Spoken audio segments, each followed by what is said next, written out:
I want to show you a little dead bug variation today. Dead bug is another great core strengthening and stability exercise, but it's pretty challenging for a lot of people and hard to find proper position. So I'm going to start off on your back, feet planted, and then I want you to see if you can just rock your pelvis back and forth. So if you can see right now, I have a lot of space underneath my low back. And then if I rock my hips back, now there's no space. My low back is pretty flat into the ground. So this is just a good starting practice to see if you can go from this excessive kind of lumbar curve to flattening. And just go back and forth with that a few times. And as you're able to feel that more easily, then just go a little quicker so you can just kind of feel what it takes to make that shift. So to go from this more of a heavier lumbar curve to flatter, we kind of have to engage our abs. So you're bringing your rib cage closer to your hips. So that's kind of the same position that you want to be in when you're in a class and you're doing a bird dog or you're doing some type of crunch or sitting up position.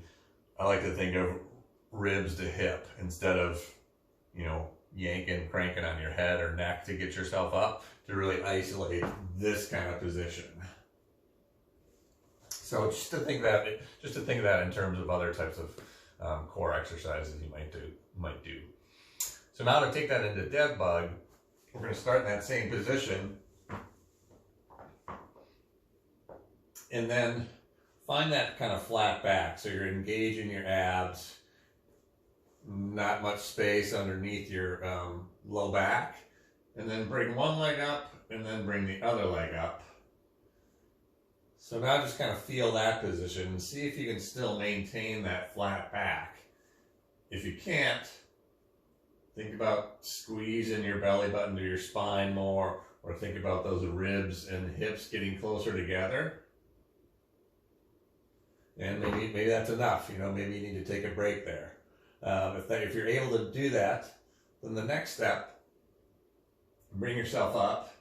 Again, making sure that back is flat, and then real slowly let your legs fall out. And then there's usually kind of a tipping point where you feel, whoop, I'm losing that connection again. And you'll have a big space in your low back potentially.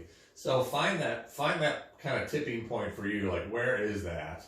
And then just play with that coming in and out. So when you feel yourself starting to really arch your low back, pull your knees back up, engage your abs again, slowly come back out again.